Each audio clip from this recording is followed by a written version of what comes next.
गुरुदेव भगवान की जय। योग योगेश्वर महापुराण जी, योग माता ने मुझे भगवान और सभी के प्राणादा सतगुरु वेदा महाराज के श्री कर कमलों में सभी भक्तों का साष्टांग धन्यवाद नाम स्वीकार हो। आइए प्रभु जी की कृपा करुणा आशीर्वाद से आज सत्संग आरंभ करते हैं। पिछले कई दिनों से वैराग दर्पण के ऊपर सत्संग चल रहा था।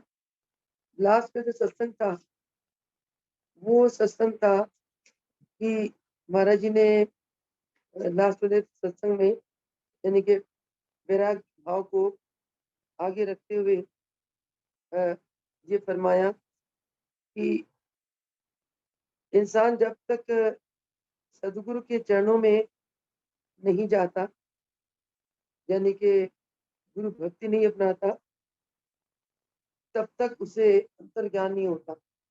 तब तक वह मायावी संसार को सत समझता है और असली आत्म सत्ता को असत समझता है, यानी कि सत को असत और असत को सत समझता है।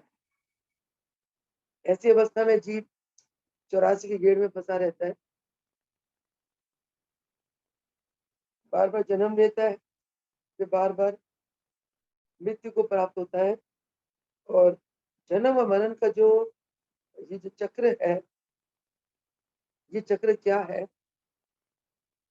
मानव जीवन में मानव जीवन को कैसा होना चाहिए? इस चक्र से बचने के लिए हमें कौन सी सच्चाई का ज्ञान होना चाहिए? और जन्म के से लेकर मृत्यु तक मानव जीवन में कौन कौन सी 4 अवस्थाएं होती हैं, वो महाराज जी विस्तार रूप से आज समझाने जा रहे हैं। और महाराज जी फरमाते हैं कि मुलकराज प्रभु जी ने जो मुझे आज्ञा दी है जन्म और मृत्यु और जीवन की अलग अलग भिन्न भिन्न अवस्थाओं के बारे में जो सच्चा ज्ञान दिया है, आज मैं आपको वही ज्ञान सुनाने जा रहा हूँ। और जिस ज्ञान को सुनकर जीव के सकल बंधन कट जा सकते हैं और बंधन कटने पर जीव जीवन मुक्त अवस्था को प्राप्त करता है, यानी कि आवागमन के चक्कर से जीव छूट जाता है। महाराज जी फरमाते हैं, चौपाई आज की चौपाई है, पापी जीव गर्भ जब आवे भवन अंधेरे दुख बहु पावे। पापी किसको कहा गया? जो गुरु भक्ति नहीं करता, गुरु सेवा नहीं करता, भगवान का नाम नहीं लेता, सत्कर्म नहीं करता, ऐसे जीव को पापी जीव कहा गया।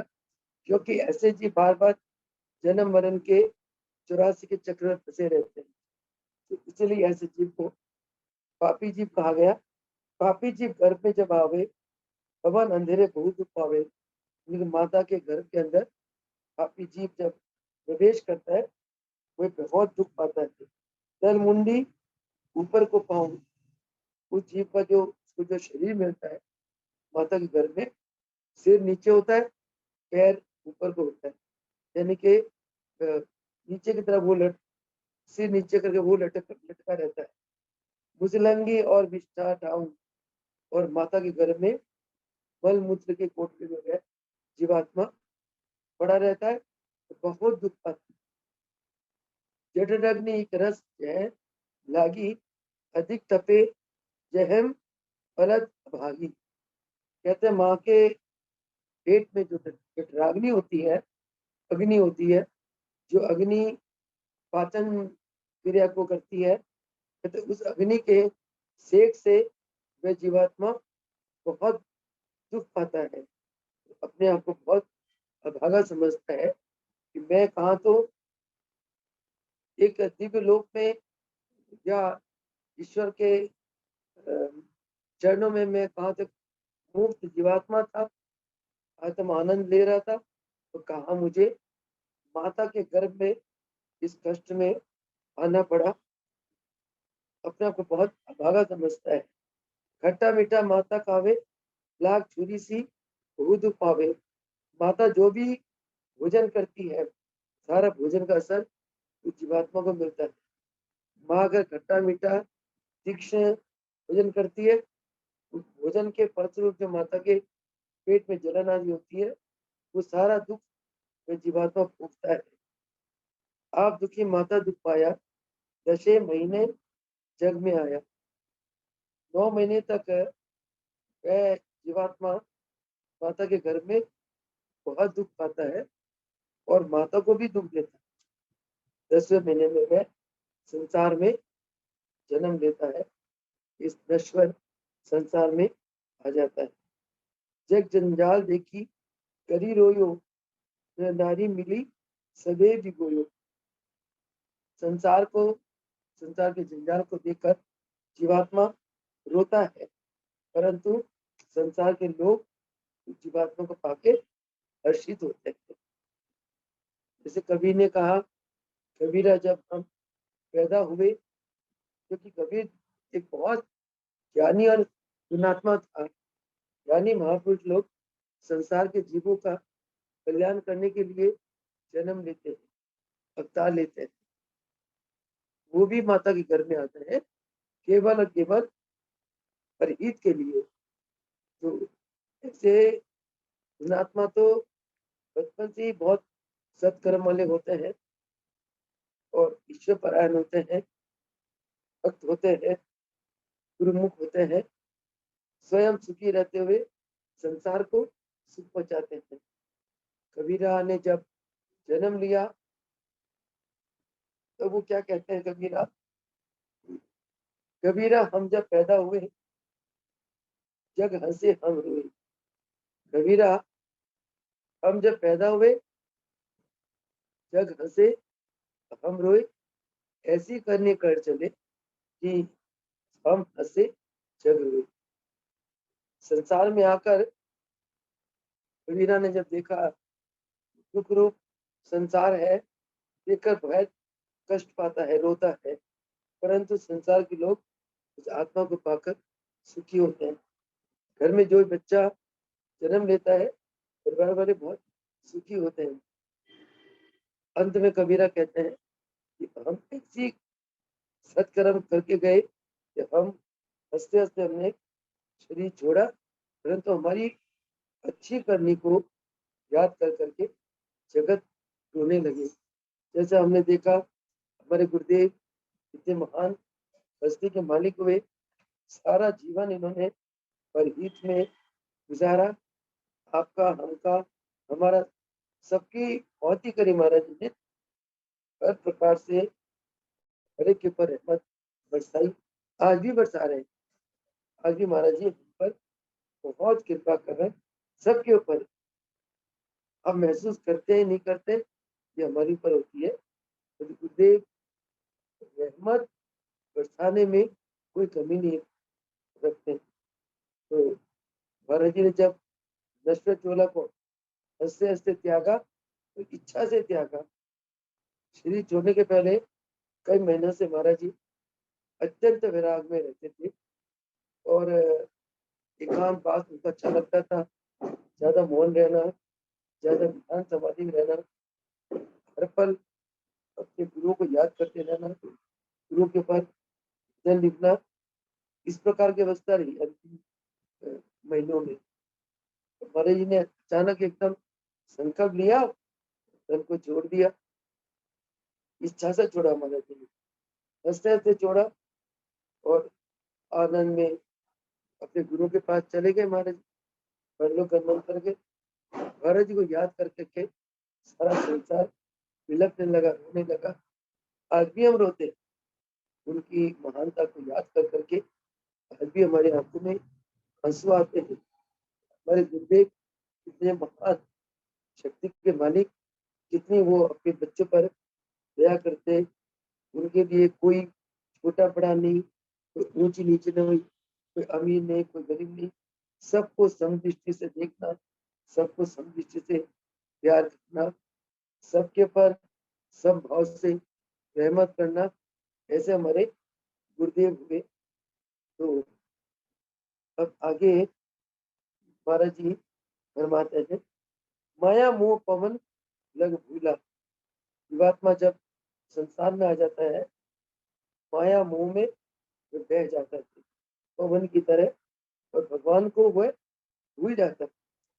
दयाल गोद पालने झूला, जैसे ही बच्चे को माता पिता पालने में झुलाते हैं, बच्चा संसारिक माया मोह में बन जाता है। नाते सभी लगे अति झूठे, बड़ा बंध में कैसे झूठे। कहते जो रिश्ते नाते झूठे जरूर है। जो जीवात्मा बड़ी होती है, जो शरीर बड़ा होता है, त्यों त्यों रिश्ते नाते के साथ संबंध बढ़ता चला जाता है। जब ज्ञान होता है कि ये रिश्ते नाते तो सब झूठे हैं, फिर कहते हैं कि दयाला महाराज जी अपने आप को कह रहे हैं, ये रिश्ते नाते जो झूठे हैं, ये कैसे झूठे, इसे छुटकारा कैसे पाया जाए। आगे कहते हैं, सब नाते उठी उठी लगे, रोम रोम लिए बंद। जितने रिश्ते नाते मिलते जाते हैं, उतने ही जीवात्मा बंधन में, उनके बंधन में फंसता चला जाता है। दयाल ये बिरल मिला, फिर बुला आगे। कहती है जो इंसान का जो शरीर है बहुत बिरला है, बहुत जन्मों के बाद ये मनुष्य चोला मिलता है। तो इसे देव दुर्लभ इसलिए कहा गया क्योंकि इस चोले में ही जीवात्मा, पापी आत्मा अपना कल्याण कर सकता है। तो कहते ये बिरला मनुष्य शरीर से मिल गया, परंतु इस शरीर में आकर जीव गुरु की रहमत के बिना, गुरु के शरण के बिना अंधकार में भटकता है।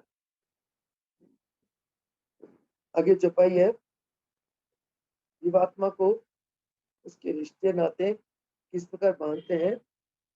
कोई कहे मैं इसकी माई, कोई कहे लाला की दाई, कोई कहता है मैं इसकी माँ हूँ, कोई कहता मैं इसकी दाई, इसको इसकी सेवा करने वाली। कोई कहे यह सुंदर हीरा, कोई कहता बहुत सुंदर बच्चा है, गोद खिलाओ अपना वीरा, मैं अपना वीर मानकर इसके गोद खिलाऊं। कोई कहे मैं याका बापू, कोई संबंधी क्या कहता है, उस जीवात्मा को क्या कहता है कि मैं इसका पिता हूँ। बालक पाया पुण्य प्रताप की, बहुत पुण्य प्रताप से मैंने इस बेटे को प्राप्त। कोई कहे मैं यहाँ की बुआ, चाचा कहे भतीजा दुआ। कहते कोई कहता है कि मैं इसकी बुआ हूँ, ये मेरे भाई का लड़का है। चाचा कहता है, इस जीवात्मा को क्या कहता है कि मैं, ये मेरा भतीजा है। और उसके बाद है, कोई कहे ये मेरा भाई, कोई कहे मैं दादी आई। कोई संबंधी उस जीवात्मा को क्या कहता है कि मैं इसकी, ये मेरा भाई है। और कोई कहती है ये मैं इसकी दादी हूँ। कोई कहे ये पोता बाला, कोई कहता मैं, ये मेरा पोता बहुत अच्छा है। कोई कहे ये मेरा साला, कोई कहता ये मेरा साला है। यानी कि अलग अलग रिश्तेदार एक जीवात्मा के साथ अलग अलग संबंध बना रहे, संबंध की बात कर रहे। कोई कहे मैं यहाँ की बहनी, कोई कहे मैं यहाँ की नानी, कोई कहता है मैं इसकी बहन हूँ, और कोई कहता है मैं इसकी नानी हूँ। कोई कहे मैं इसका मामा, लाया खांड कड़ुले जामा। कहते हैं, कोई कहता मैं इसका मामा हूँ, और बहुत ही मन्नत के साथ इसको, इसे जन्म पाया। कोई कहे मैं याको नाना, मामा ने बनेज करी जाना। कोई कहता है, कोई जीवात्मा कहता है कि मैं इसका नाना हूँ, और मामा कहता है ये मेरा भांजा है। आगे दोहा है, सब नाते लिए मानकर घेरा घेरी घेर। सब रिश्ते नातों ने इस जीवात्मा को घेर लिया। उनके सांसे से लगे सपने कंचन में। कहते जो झूठा रिश्ता है वो बिल्कुल सच्चा सा लगने लगता है। कैसे, कैसा, किस ढंग से सच्चा लगता है, जैसे सपन में हमें सोने की बारिश दिख रही हो। सोने की बारिश तो कभी होती नहीं है, ऐसे असंभव बात तो स्वप्न में होती है। जो झूठी बात है, वो कहते हैं स्वप्न में कंचन की बारिश की तरह ये झूठे नाते सब उस जीवात्मा को सच्चे लगने लगते हैं। पितृदेव तू गोतियां गिरा नक्षत्र कहते पितृदेव सब उसके उसके ऊपर अपने प्रभाव डाले रखते हैं, और जितने ग्रह नक्षत्र है वो जीवात्मा को घेर लेते हैं। दयाला बंधन बनी गए ताही छुड़ावे कौन। चारों तरफ से वह जीवात्मा ने जब शरीर धारण कर लिया तो वह हर प्रकार के बंधन से बन जाता है। पितरों के बंधन से बन जाता है, ग्रह नक्षत्रों के बंधन से बन जाता है, और संबंधियों के बंधन से वह बन जाता है। कहते हैं दयाला सब बंधन में बंध गए, उसे कौन छुड़ा सकता है। दयाला अपने आत्मा को स्वयं कैसा प्रश्न कर रहे हैं। गूंगा घी कहने जब सीखा, डेडू नाम मदारी भी खा। कहते कि जैसे गूंगा घी शब्द लाइट, जैसे गूंगा घी शब्द कहने कौन कहना, जैसे गूंगा घी शब्द कहने सीखता है और मदारी बोल बजाता है। माँ बाप ने नाम पुकारे जब तिनके तब तन मन मारे। उसी प्रकार माँ बाप उसको नाम से बुलाने लगते हैं। जब किलकारी मारता है तब माँ बाप तन मन बारी बारी जाते हैं। मुख चुमे और कंठ लगावे, देवी देवा भूत मनावे। कहते मुख, माता पिता क्या करते हैं, उस बच्चे का मुख चुमने लगते हैं, कंठ से लगाते हैं। यानी कि कहने का भाव है कि संसारिक झूठे बंधन है वह उस आत्मा को प्रेम देकर बंधन में बांधने लगती है, और जीवात्मा संसार के झूठे बंधन में बनता चला जाता है। महाराज जी अपने आप को प्रश्न करते हैं, ऐसे बंधन से मैं किस प्रकार छूट सकता हूँ। महाराज ने दयाला करके अपने पर लिया वैराग्य दर्पण। महाराज जी ने अपने आप को एक संसार के एक प्राणी मानते हुए निष्ठा रूप से रखा है। हम सबको ज्ञान देने के लिए महाराज जी हर बात के लिए अपने आप को संबोधित कर रहे हैं, ताकि हमें अच्छी तरह समझ आ जाए कि संसार का झूठापन क्या है, सच्चापन क्या है, और सच्चाई क्या है, सत्य क्या है, असत क्या है। और जब तक सत्य और असत हम नहीं समझते तब तक संसार के प्रति विराग भाव हमारे अंदर नहीं आ सकते हैं। परमात्मा को पाने के लिए विराग भाव का आना बहुत ही जरूरी है, नहीं तो जीव इस मायावी संसार में बंधा चला जाता है और फंसता चला जाता है। आगे महाराज जी फरमाते हैं, मुख चूमे और कंडे लगावे, देवी देवा बहुत मनावे। इस बनने से बालक रूपी जीवात्मा को हर एक चुनने लगता है, कंठ लगाता है, और देवी देव को उसकी भलाई के लिए, उसकी रक्षा के लिए बनाते हैं। रोग हुए तो भूत पावे, जो बच्चा बीमार होता है, माता पिता परिवार जन बहुत कष्ट पाते हैं।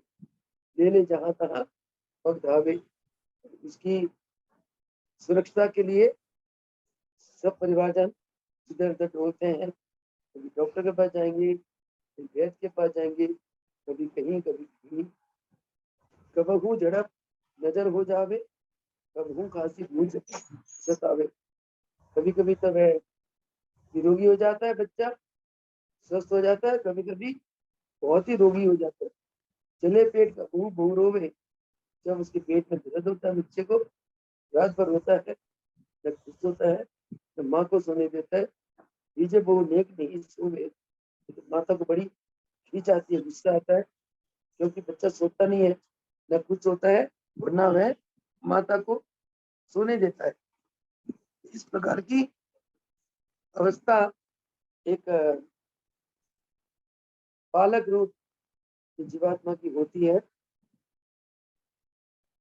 ज्वर कबहू दुखे दो नैना, पुनि पुनि दुख लगे नहीं चैना।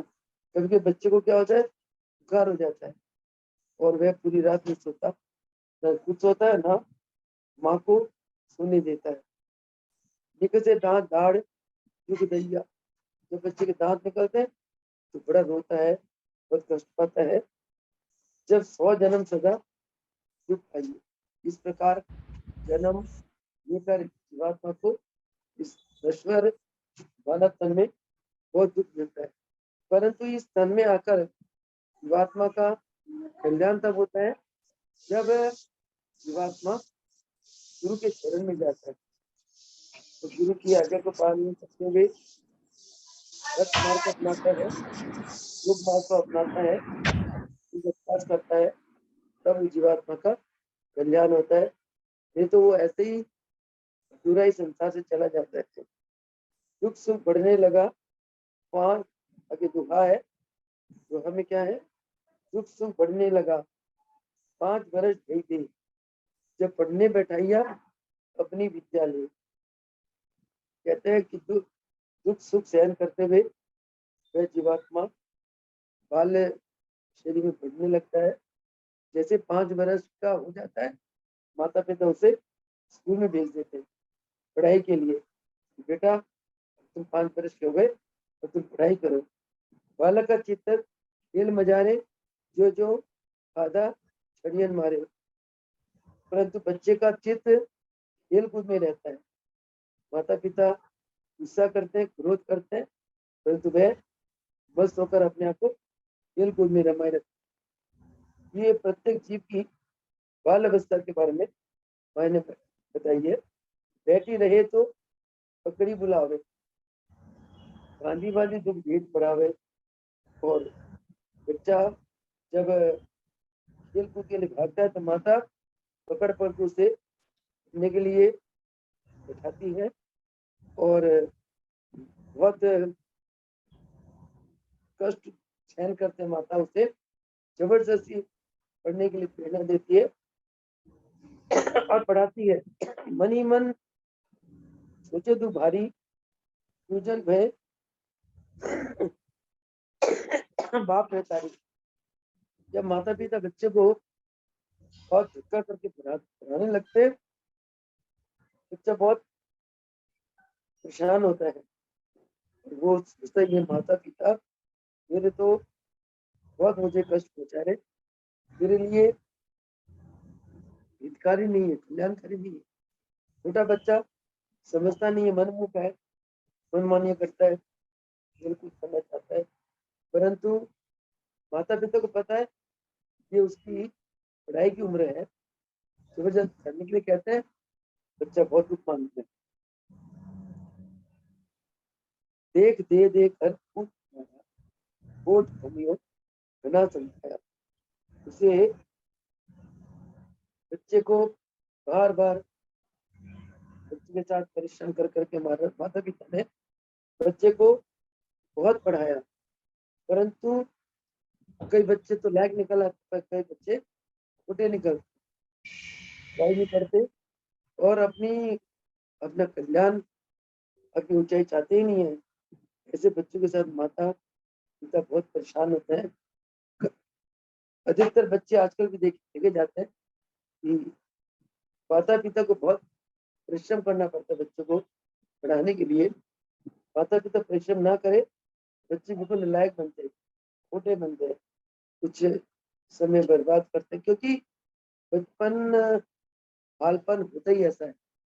बालपन में मन बड़ा चंचल होता है और चंचल मन के साथ बच्चा खेल कूद में इधर उधर में अपनी बुद्धियों को बचाए रखता है। इसीलिए पुराने जमाने में बच्चा जब छोटा हुआ करता था, छोटेपन में ही बच्चों को गुरुकुल में डाल देते थे, गुरु के शरण में। और गुरु से अच्छे संस्कार देकर विद्वान बनाते थे। तभी हमने जितने बड़े बड़े महापुरुष के जीवन चरित्र पढ़ते हैं, हम देखिए बचपन से ही वो गुरु के ही शरण में आकर और एक महान प्रतिष्ठित महापुरुष इस संसार में बनकर संसार को सतमार्ग दिखाने वाले बन जाते हैं। महाप्रभु रामलाल जी के जीवन में देखो, बाल्यकाल से ही उनके अंदर इच्छा जागी कि मैं योग मार्ग को अपनाऊं, योग का गूढ़ ज्ञान, स्थित ज्ञान को प्राप्त करूं। छोटी सी उम्र में प्रभु जी 10 वर्ष की आयु में घर से निकल गए। सबसे पहले कुरुक्षेत्र गए, वहाँ कई गुरु मिले, परंतु उन्हें संतुष्टि नहीं हुई। यत्र तत्र भ्रमण करते करते 14-15 वर्ष की आयु में नेपाल के जंगलों की तरफ गए। वहाँ अर्धरात्रि को महाअवतार बाबा आकाश मार्ग से आए। बाबा रामलाल जी को अपने साथी आकाश मार्ग द्वारा हिमालय के उच्च शिखरों में ले गए। वहाँ गुरुदेव ने अष्टांग योग की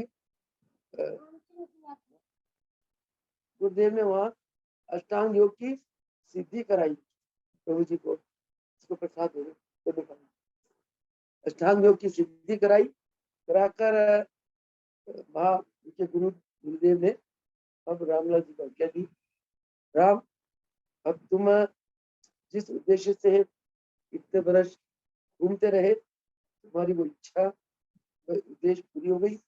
तुमने योग की अंतिम उच्चतम अवस्था को प्राप्त कर लिया। अब इस योग के द्वारा संसार का कल्याण करो।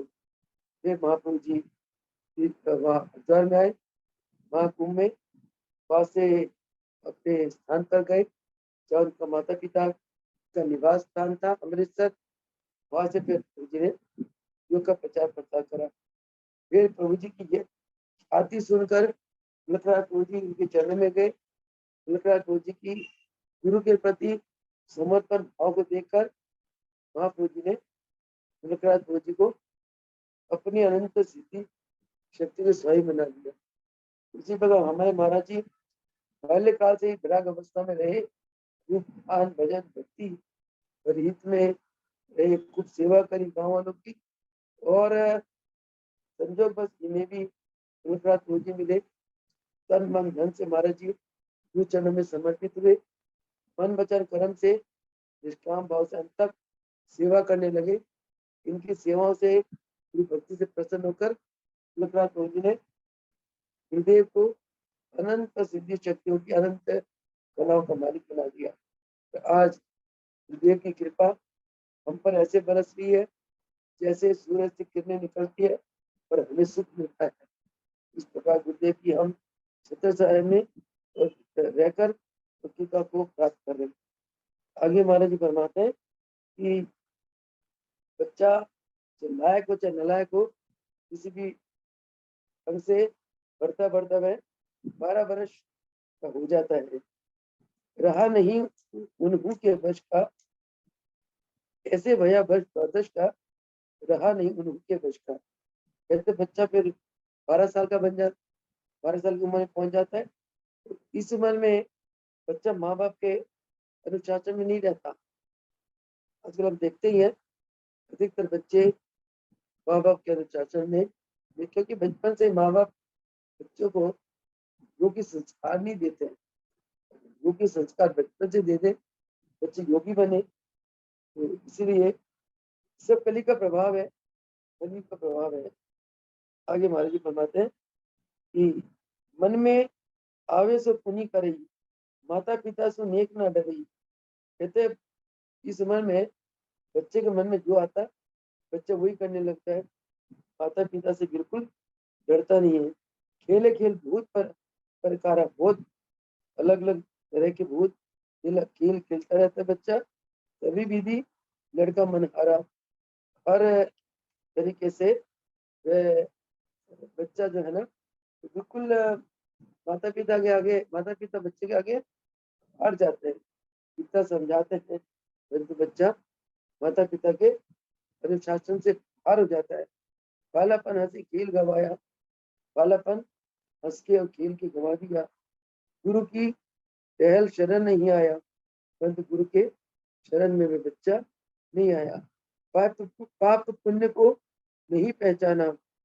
उस बच्चे ने इस उम्र तक न पाप को पहचाना न पुण्य को पहचाना, दयाला करता प्रभु ना जाना।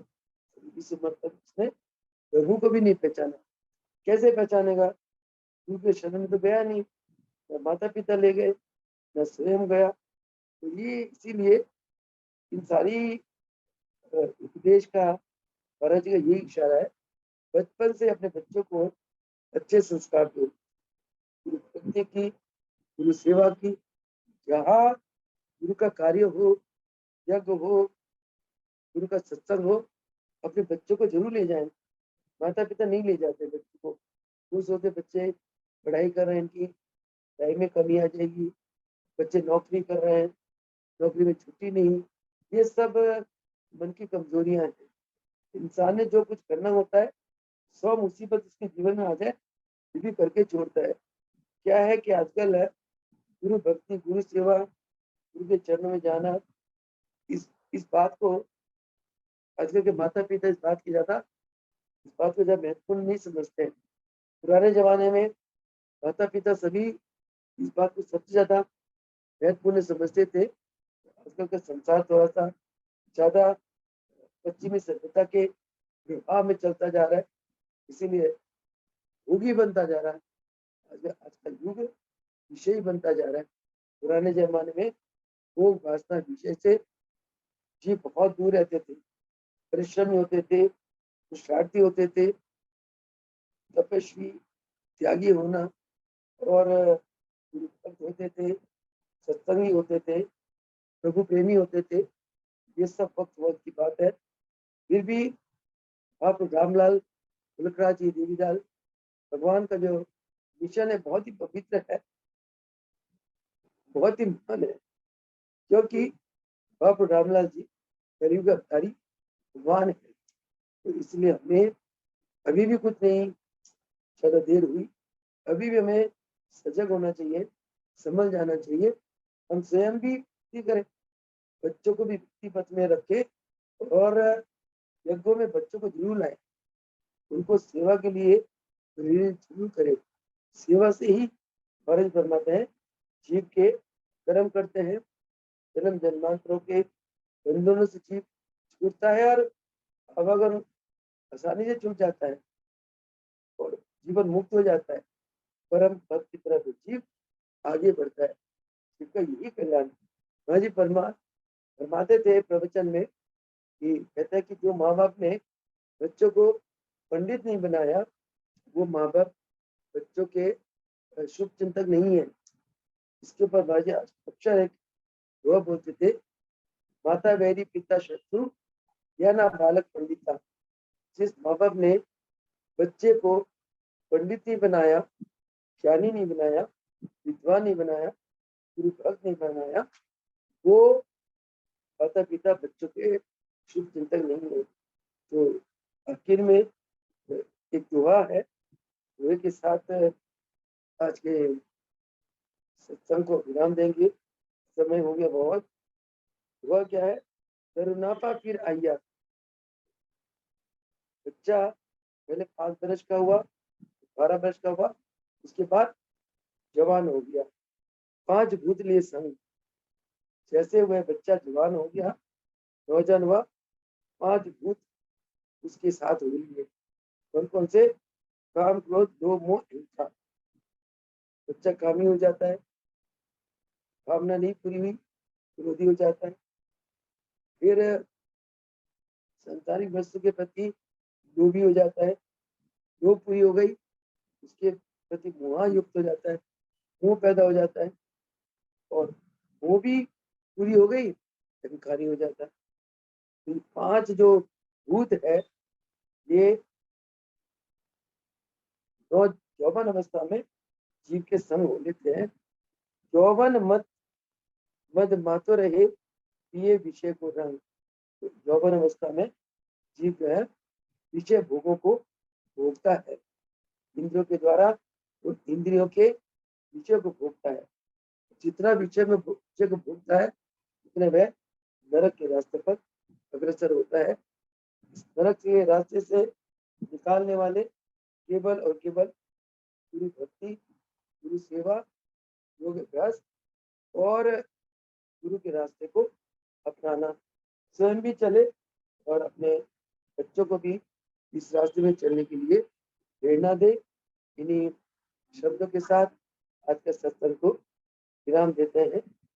फिर कल प्रभु जी इसके आगे जो भी सत्संग करवाएंगे उनकी अथाह कृपा, करुणा, आशीर्वाद सब कुछ करवाने वाले प्रभु ही है। कहते मुकम करोति वाचालम, तुमको को प्रभु जी वाणी दे देते हैं। पंगु लंगे थे गिरम, जो लुंगी लंगड़े हैं उनको पर्वत की ऊंचाई तक चढ़ने की शक्ति दे देते हैं। यद कृपा यह मंदे परमानंद श्री पाठम, ये सब गुरु की कृपा से ही संभव है और ऐसे गुरुदेव को हम बारंबार प्रणाम करते हैं। इन्हीं शब्दों के साथ आपका आज का सत्संग को विराम देते हैं। हो सददेव भगवान, योग योगेश्वर महापुर रामलाल जी, योग माता ने मिलके भगवान सत्य भगवान